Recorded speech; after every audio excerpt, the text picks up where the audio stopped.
Hello students, welcome to EPG Pathshala. I am Shashi Kapoor from University Business School, Punjab University Regional Centre, Ludhiana. Today I am going to discuss about the module Strategic Risk Management under the paper Strategic Management. After completing this module, you will be able to understand the concept of risk and the strategic risk, the concept of enterprise risk management and the strategic risk management, different types of the strategic risk, risk assessment and risk management through different approaches. The different important phases of strategic management like strategy formulation, implementation, evaluation and control, etc.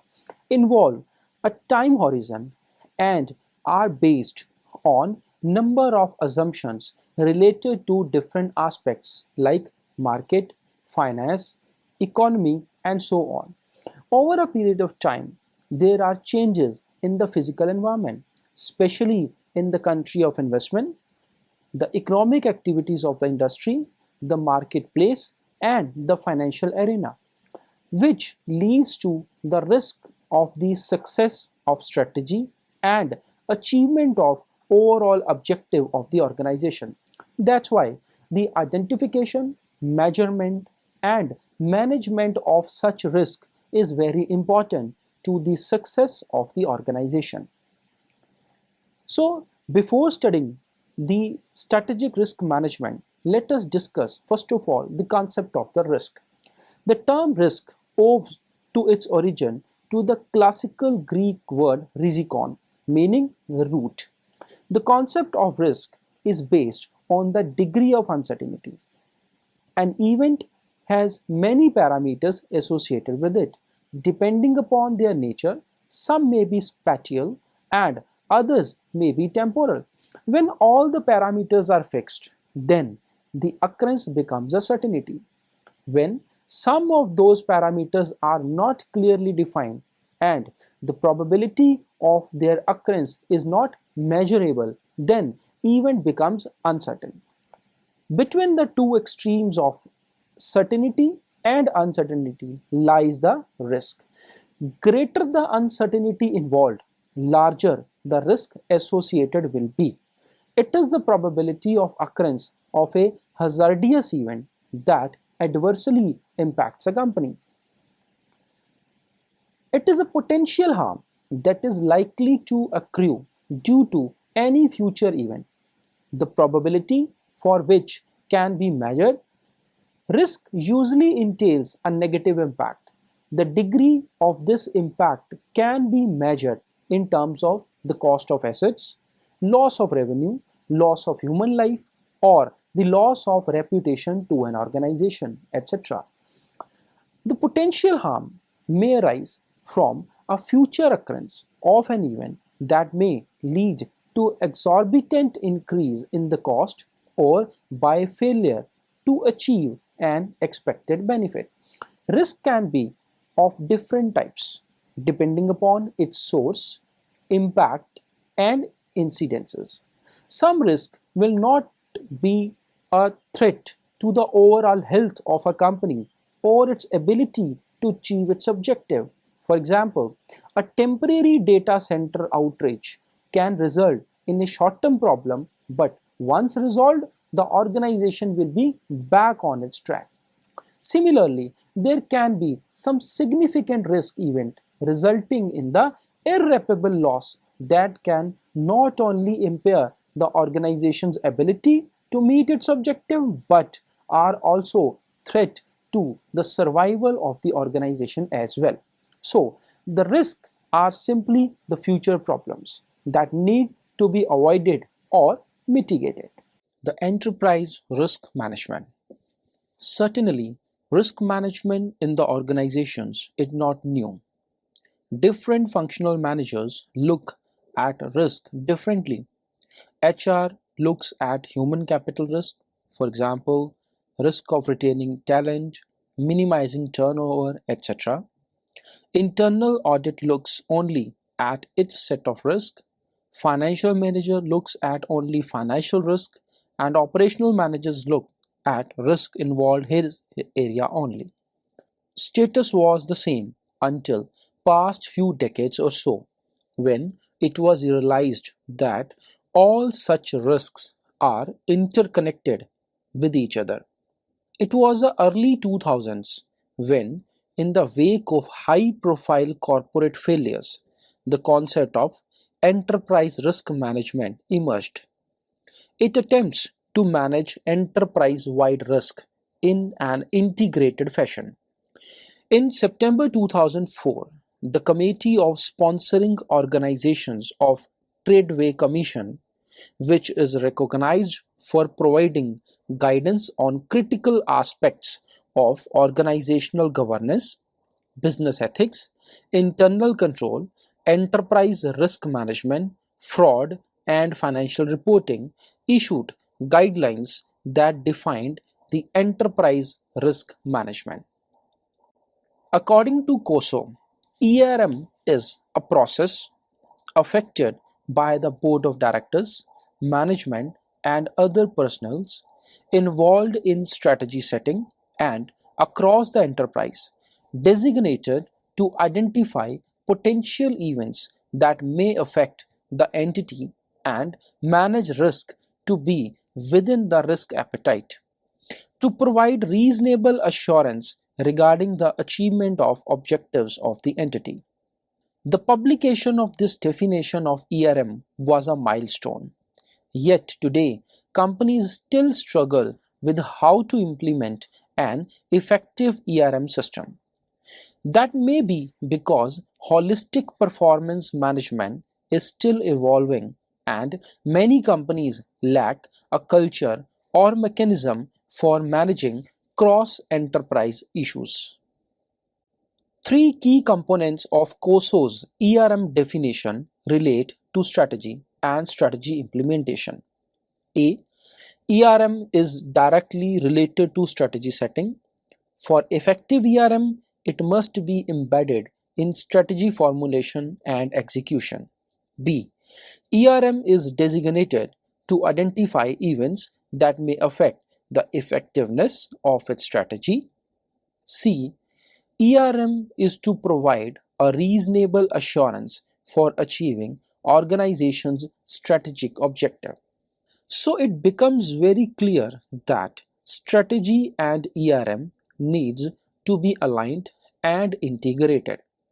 That's why effective strategic management becomes essential for achieving the objectives of an organization. So now, having a look on the risk, let us now discuss about the concept of strategic risk management.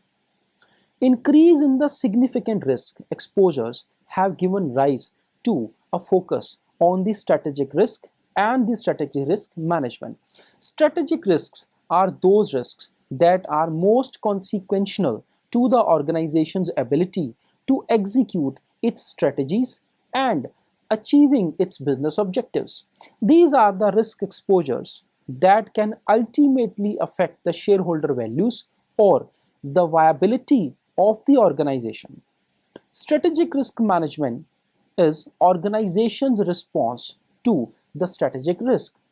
Strategic risk management can be defined as the process of identifying, assessing, managing the risk in the organization's business strategy, including taking the swift action when risk is actually realized.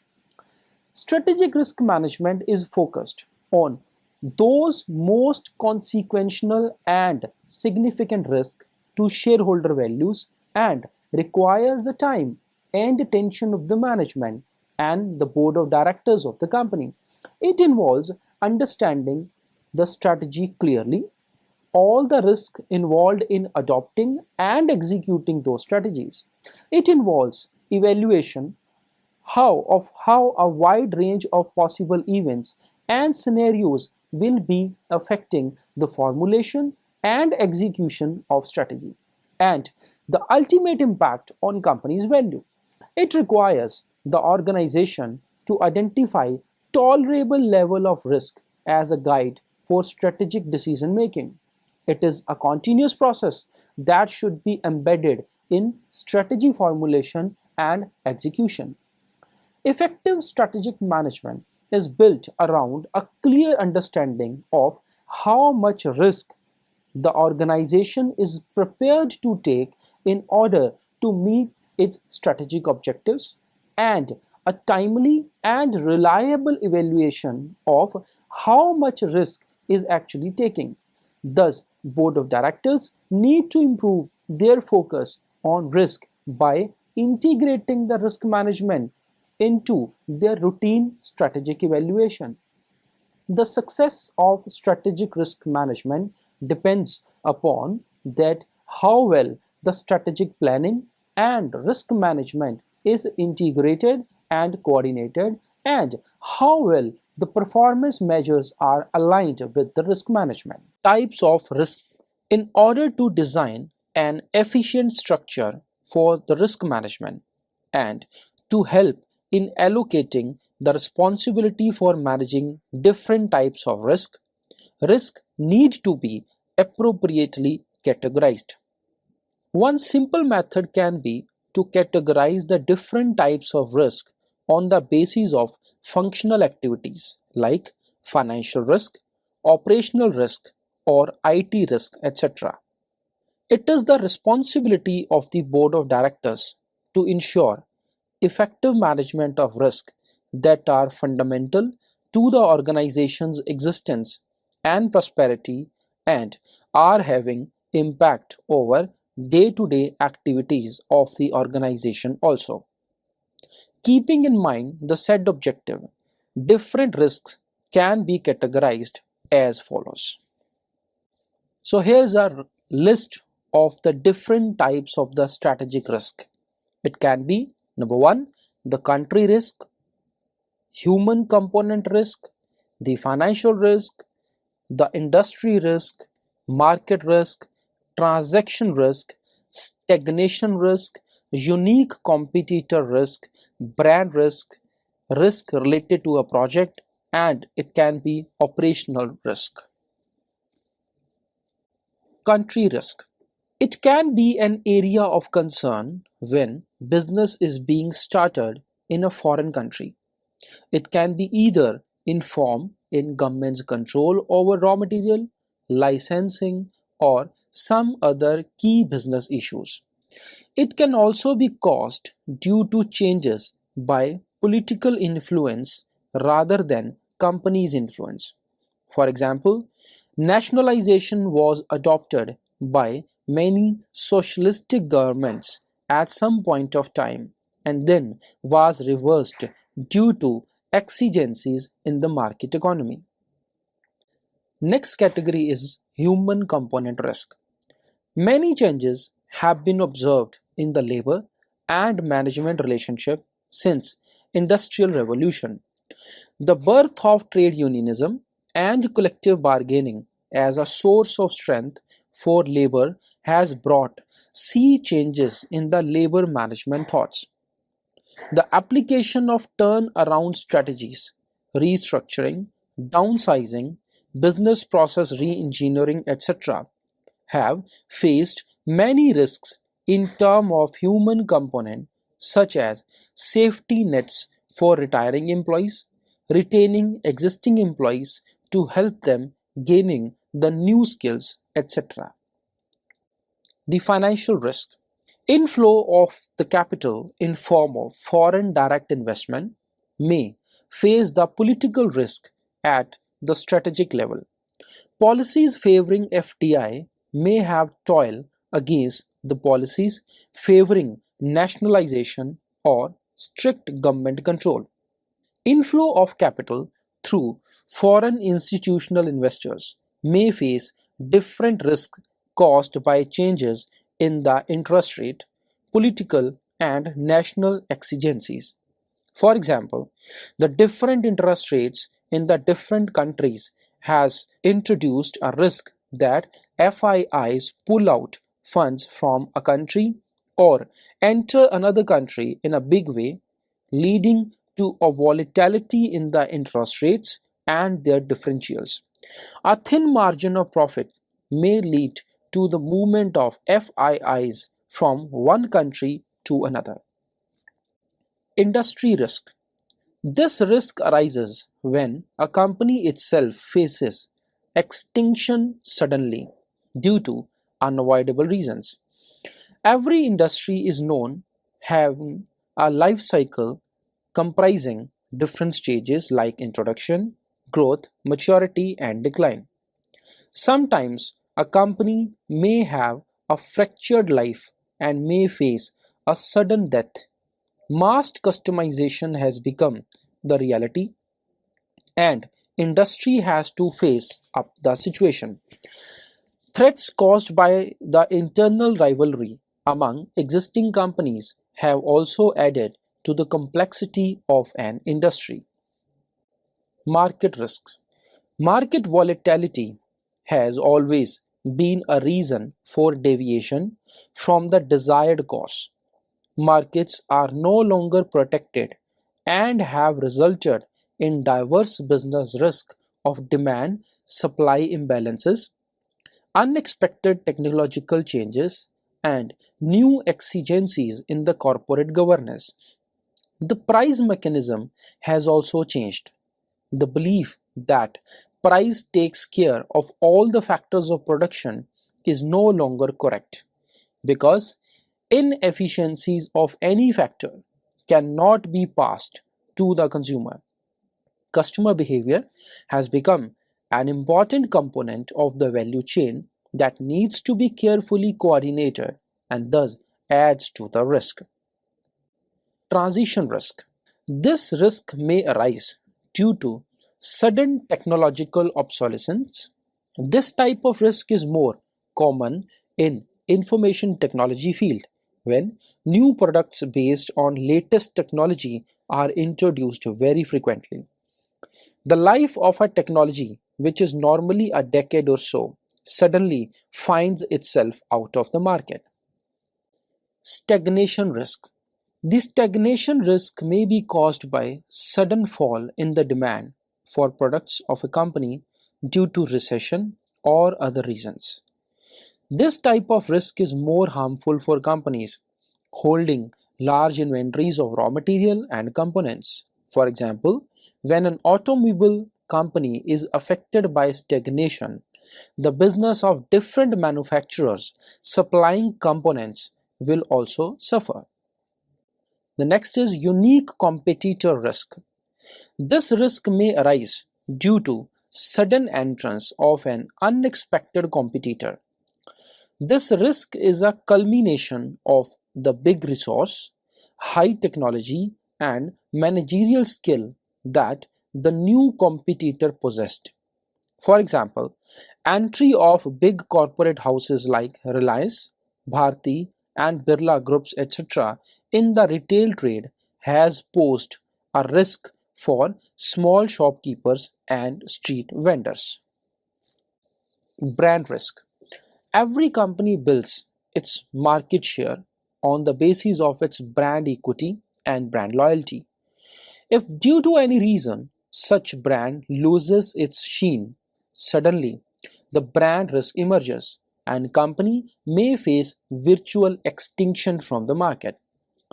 This unexpected happening can take place due to loss of confidence from the customer on the value of brand and may not be able to market its products for a substantial period of time. The next one is a project risk. This type of risk arises when a project fails to take off due to sudden and drastic changes in some of the basic assumptions. A project normally extends over a long period of time, and entire economy of a project is based on many assumptions. In case such assumptions are not fully tested or verified, the project may come to a sudden failure. Operational risk. Operational risk is the risk of loss resulting from inadequate or failed internal processes, people, and systems, or from any external event. It arises from execution of the normal day-to-day operations of a company. It is a risk associated with any failed process within the organization. For example, any type of fraud in the organization, damage to the physical assets, any kind of business disruption and system failure, etc. Students, let's now talk about the strategic risk management process. Assessment of the strategic risk is very much essential for the effective risk management. Strategic risk assessment is a systematic and continual process for assessing the most significant risk driven by companies' core strategies. Conducting an initial assessment of risk is always valuable activity and should involve senior management and board of directors also. If risk strategic assessment is not embedded and owned by management as integral part of the business processes, then the strategic risk management will rapidly lose its impact and will not add any value to the organization. So, the following steps may be undertaken by an organization for managing the strategic risk. So, this diagram shows us the different stages of the strategic risk management process. In the first stage, we have to understand the core strategies of an organization. Once the strategies are understood, the next job is to collect the data on the risk which are associated with the different strategies which are being formulated and implemented by the concerned organization. Depending upon the nature of the data collected, a preliminary strategic profile will be framed. And once such profile is framed, the next stage is to validate the risk profile. And after developing this risk profile, the next stage is to formulate a strategic risk management plan. Once the plan is formulated, the next stage is to share this risk profile and risk management plan throughout the organization with all the concerned employees and the departments. And of course, the last stage would be to execute the risk management plan in the organization. Understanding the core strategies. To gain a thorough understanding, the strategies of a company is an initial step for the risk assessment process.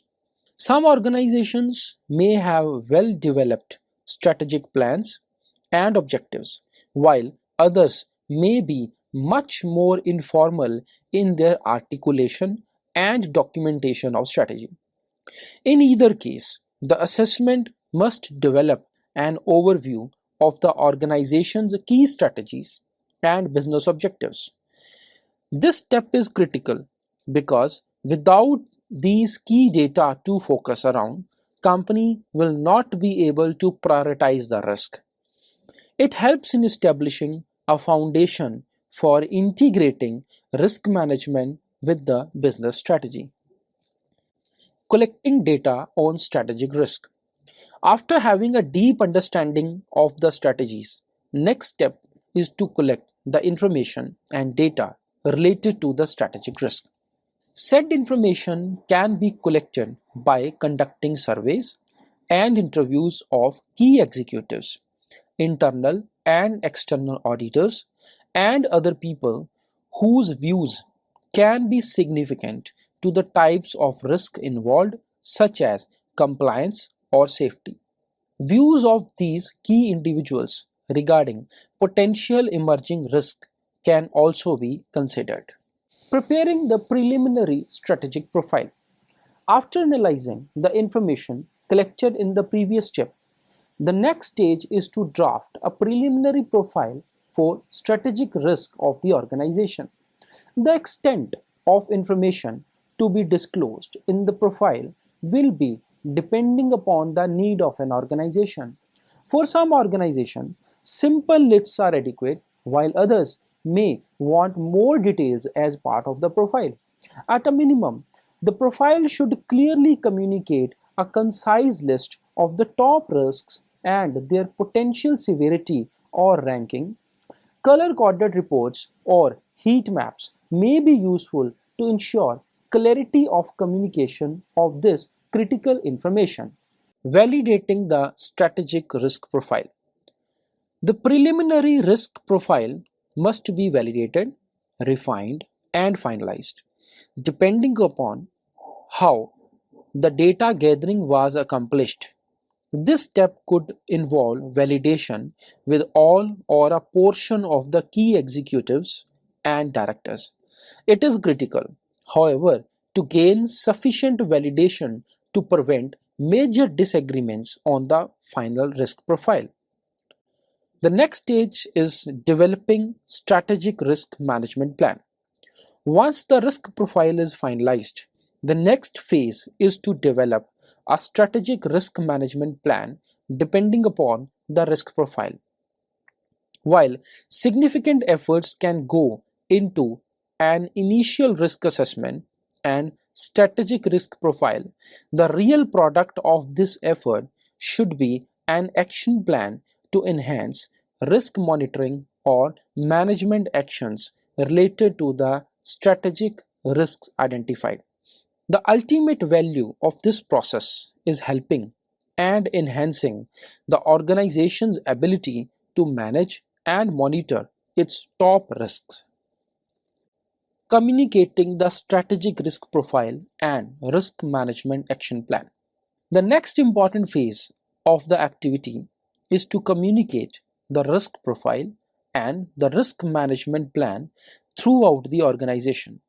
The primary objective of this communication is to build an understanding among the people of organization regarding the top risks being faced by the organization and how to manage those risks. It helps to focus on what those key risks are and potentially how significant they might be. A second focus is the communication of the management's expectations regarding risk to help reinforce the message that understanding and management of risk is a core competency and expected role of people across the organization. The risk culture is an integral part of the overall corporate culture. The assessment of the corporate culture and risk culture is an initial step in building and nurturing a high performance, high integrity corporate culture. Implementing the strategic risk management plan. This is the last stage of the strategic risk management process.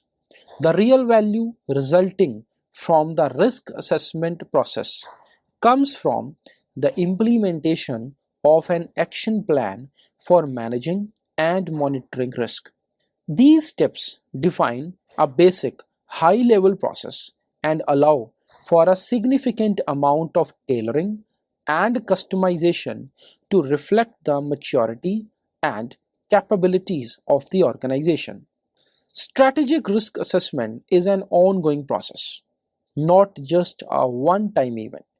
Reflecting the dynamic nature of risk, these 7 steps constitute a circular or closed loop process that should be ongoing and continual with the organization. Approaches to the strategic risk management. Risk identification and assessment are the important stages before developing any risk management action plan. The action plan for managing the risk is always going to be different depending upon the nature of the risk and the type of the organization. Various approaches have been developed over a period of time for managing the risk. Some of these approaches can be discussed as. So this slide shows us the different approaches that can be used for managing the strategic risk in an organization. These are risk avoidance, risk optimization, risk retention, combination of risk, sharing of risk, and hedging of risk. Now let us discuss all these approaches one by one. So the first approach that can be used is the risk avoidance. This principle is based on the possibility of totally avoiding the risk that has been identified. It can be done by not performing the activity which is having any type of risk associated with it. If any particular activity or a product line has significant risk attached to it, then company may simply decide not to continue or to go for that particular activity or a product line in order to avoid the associated risk completely. Risk avoidance can be a perfect option for managing risk, but it is said that higher risk leads to the greater returns. So, taking no risk or complete risk avoidance may not be an ideal approach to follow any organization. Another approach is the risk optimization. Optimization or reduction of risk refers to creating a balance between risk attached to some operations and benefits of the operations. It includes all the measures to be taken in order to reduce the effect of hazard itself as well as the vulnerability leading to the hazard. It also includes the steps to mitigate physical, economic, and the social vulnerability. The next approach can be risk retention. Risk retention refers to the acceptance of loss or benefit arising out of a risk when it takes place. This strategy is viable when risks are small enough to be transferred at a cost higher than the loss arising out of the risk. On the other hand, the risk can be so big that it cannot be transferred or insured at all. This method is useful when probability of the occurrence of risk is very low and some reserved created over a period of time can take care of the loss arising out of it. The next approach is combination of risk. Combining the risk is possible. When one company is facing many risks at a time, it becomes necessary to understand all such risks and their nature and relationship inter se. For example, in a capital market, there are various risks such as high volatility risk, lower liquidity risk, etc. It is worthwhile to assess the risk caused by these different factors and combine them to mitigate the risk, as the ultimate goal is to increase the return and reduce the risk. Principle of portfolio management is the best example of combination of the risk. Sharing of risk. Sharing of risk is known as transfer of risk also.